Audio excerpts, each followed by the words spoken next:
Good morning, well, gentlemen. Today we're going to look at capital letters and we're going to be tracing over the top of them. So if you would reach into your packet of calligraphy materials, you will find a sheet in there with the tracing letters, and there are the small letters at the top. I'm just going to let those go for now. And then we're going to look at the capitals, and we're just going to do a tracing over top of these today. Now, the main thing that you need to know about the capital letters, let's zoom this in a little bit, is that the capital letters do not go up to the ascender like the small letters do. Okay, again, if you look at the double solid line here, if you go above, this is the ascender, which means to go up. This is the descender, which means to go down.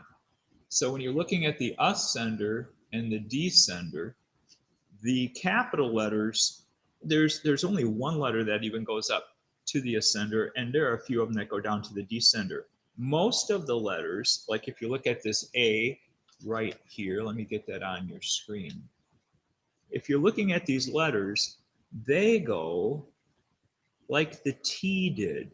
They only go halfway between the double solid and the ascender.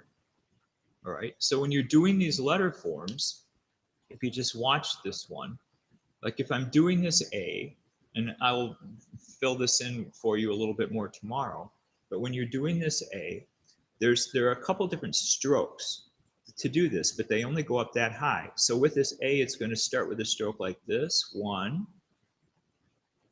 2, 3, and then cross. And you notice it does not go all the way up to the ascender. There's the A. I'll show you again. All right, it starts with this little hook move. 1, 2, 3, and cross. There's your A.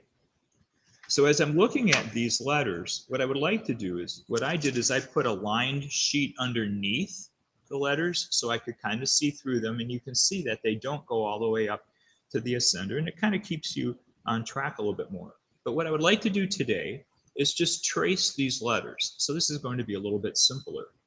So for this A right here, I have it drawn out in pencil. I'm going to start over here. Let me get where you can see this a little bit easier. Okay. And we'll leave you some room for all of the A's. Let's make this slightly bigger. There we go. You can see them all. Okay, with the A, start with your marker and do this hook move like that. Then it's going to come down here skinny, and you can draw right over top of that pencil line. That's fine. And then over here, it's going to go fat and up. And then over here, it's going to cross. So there's your A. 1, 2, 3, cross. Now, if you cross it, you can cross it and leave some hanging out on either side. That's fine. The capitals are more fancy. The capital letters, I never like to see them all next to each other because they don't look good. The capitals and the small letters look good together. So hook, skinny, fat, cross. There's your A. Let's go over to your B. Now the B is going to start with a broken back, which is just this little crippled back move like this. It comes down at an angle like that. It's just a little bit of kind of a skinny with a little bit of a hook to it, and then the B is going to hook around and around. And there's your B. Put in your broken back, around and around. You can trace right over top of these. This will look kind of helpful. The capitals we're not going to spend as long on as the small letters. They're going to be a lot of the same strokes as the small letters, though. Like the C. The C is just a larger wax on move. That's all that it is. Hold your marker at that 45-degree angle. If you're holding the marker at a 45, the C should be skinny right here. on each one.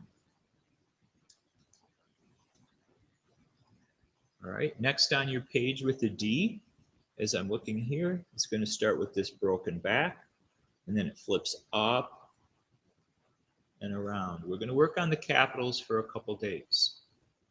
Let's get that a little straighter. Broken back, up and around. Broken back, up and around. There's your D. Next line, the E. And we're going to start to see a lot of these strokes are going to be very similar, if not exactly the same on these different letters. Because remember I told you there are only 7 or 8 strokes in all of calligraphy. All right, with this one I'm going to start with this broken back, down, and then cross, kind of looks like a T, and then cross each one of those a little bit. Now, if you're looking at your sheets, I'm going to pull these out. If you're looking at the sheets here with this Chancery Italic, they're saying do the downstroke first, then 2, 3, where's my E? There we go. Then 2, 3, 4. Okay. So you can pretty much follow those, but I'm showing you in life, real life, so it's good. Downstroke, cross, cross, cross. You have a little attitude and you want to give these a little bit of a little more of a hook. That's fine. There's your E, capital E. Your F is going to be the same strokes. Broken back, down, cross, cross. Now here, if you do look at the Chancery Italic hand, right here it shows that the F has a little base on the bottom of it. That's optional. Lots of times I'll leave that off because if you put the base on the bottom, it almost looks like an E. So I a lot of times will leave that off. And you have some personal preference here. So you can do these other 2 Fs. Especially with the capitals, I give a lot more leeway with those. The only places you use the capitals is at the beginning of a sentence and a proper noun. The capitals aren't used nearly as much. Now the G is one of my favorite letters, the large letter. It's going to start like a wax on move like this. And then it's like a J. And it comes down to the descender. I think that the G is really kind of a cool letter. If you look at this, if you would put this together right here, it almost looks like a little G inside of a big curve. And how these letters have changed and evolved over the years, because letter forms do, they kind of grow out of some of the small letters. So there's your G. I'm doing these quite large for you today so that you can see. Let's line these 3 H's up. Now the H is one letter that does go up to the ascender. So when you take this up, it's going to go up to the ascender underneath it. You can see how that works right, if I can get it lined up for you. You can see how that works right there. Okay, so this is going to go up to the ascender, just on the one side, just on the one side. So it's going to start a lot like your A. That's how your A started. And then, let's get this like this. And then here, this is going to be like an L, and then a cross. So it's going to start like your A, then an L, then a cross. Starts with that little hook move, A, and an L, and then cross. There's your H. Now in the Chancery Italic, the I looks a little bit different. Here, you can see the I looks, well, this is the Chancery Italic I, but it looks an awful lot like a J. So if you're looking at this in writing, lots of times if you write I love you, people will read it like J love you, and it doesn't make a whole lot of sense. So what I do is I change the I form on mine, and you can do this if you would like. I change the I, let's get them lined up here, so that the I form is more of a Roman I, because we understand that better. You see, in communication, language kind of changes over time, and so do letter forms. So sometimes you have to change a little bit so that you can communicate with people. And so I do this. Now, if you want to do the other I form, that's up to you. And I just put a top and a bottom on it. So that looks more like a capital I. Even these letters all by themselves don't look that great. And lined up together, they don't look that great, but they look good in writing. The J is going to start like that A, and it's going to come down, but then it's going to go down to the descender. So it swoops and then swoops, and you can just trace over top of these to try to get an idea how this works. Tomorrow we'll try it again without tracing, but for today I thought the tracing would be a little bit easier. It's a little difficult trying to teach this on Zoom when you're not in front of me, so I can't help you make sure you're on the right lines. So I'm trying to do some things to accommodate that. K starts like an A, and then it kicks in and kicks out. Starts like the A, kicks in, kicks out, just like the small. And this only goes halfway up too. It does not go up to the ascender. The H so far is the only letter that did that. When you're looking at the L starts out like a small L, and then it kicks off in the bottom. It does not go up to the ascender though. It does not go as high. So the capital L is not as tall as the small L. And that's kind of strange. See, the small L comes up to here. But in the Chancery Italic, that's just kind of how the rules go. And to follow the rules in Chancery Italic is not a bad thing. I mean, I know some people don't like following. Oh, I'm not going to follow any rules at all. Well, the whole point of following the rules of a letter form is that they look really good. All right, so let's try to get all three of these M's. Again, the M is a fatter letter. So I'm going to start over here. It's going to start with this hook and then angle, just like the A. And it's going to go fat, skinny, fat, up. It's going to start with a hook, skinny, fat, skinny, fat, up. Start with a hook, hook, skinny, fat, skinny, fat, up. Here's your M, all three of them.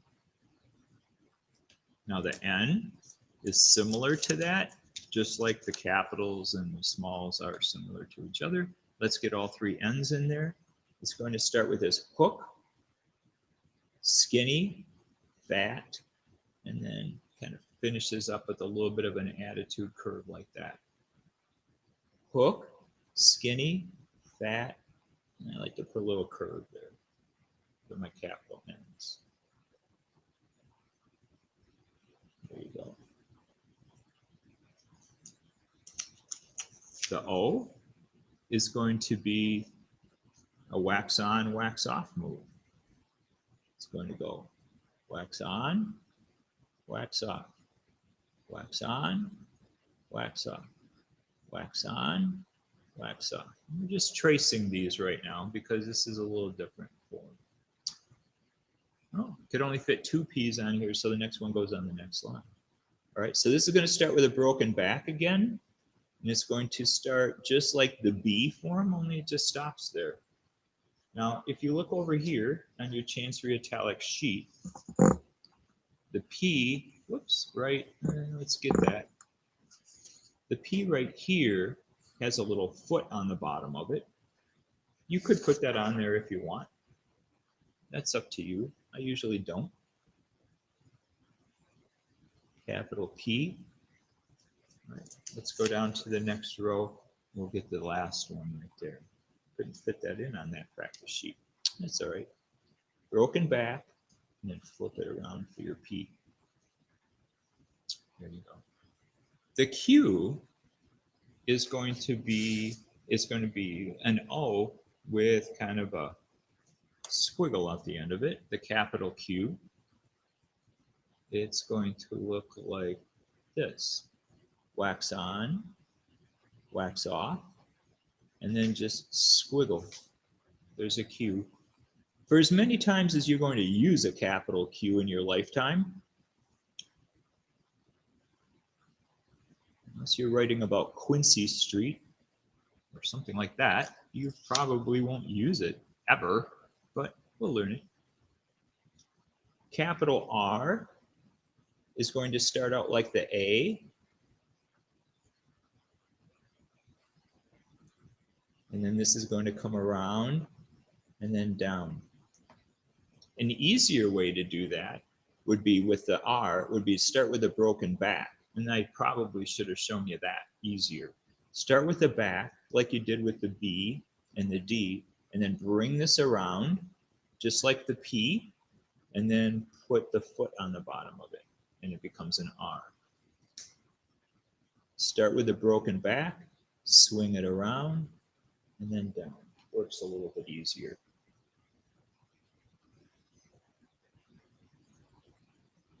S is just an S, only a little bit bigger.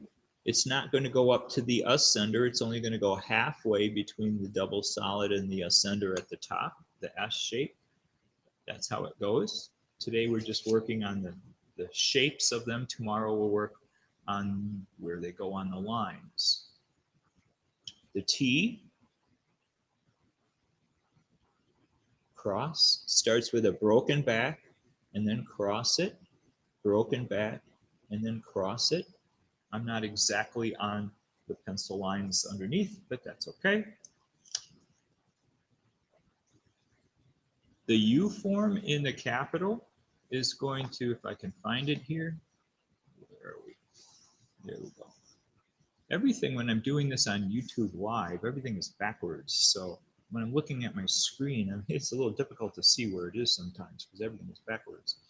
All right, so this one is going to start up, down and around, and then down and up. There's your U form. It's going to start with a hook, and then curve, and then down and up. Hook, curve, and then down and up. There's your U.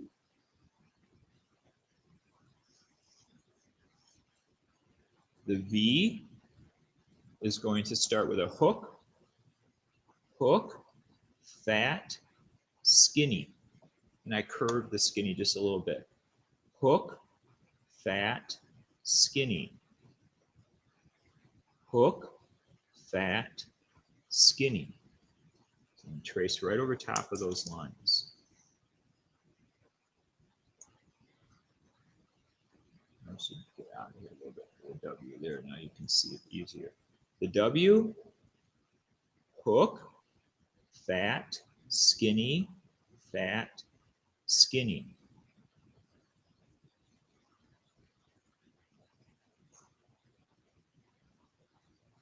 Hook, fat, skinny, fat, skinny.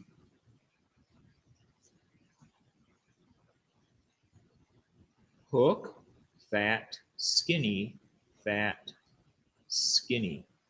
That one I went way up. Because sometimes with the W, I just felt a little wild right there, so I just took it up. You can do that with the capitals. It's okay. All right, X. I'm going to zoom out just a little bit so we can do this a little quicker. You can see. All right, X is going to go right, fat, right, left, skinny, left, right, fat, right, left, skinny, left. The only difference between these is they're a little bit bigger. They're going halfway between the double solid and the ascender line. And we will get those tomorrow. We will get where they're going to go. Y, hook, curve up, down, and this is going to go down to a descender. So this is just like the U, what we did right there, only it goes down to the ascender. So we're going to hook, down and up, down and over. That one does go down to the descender. Hook, down and up, down, and over. There's your Y.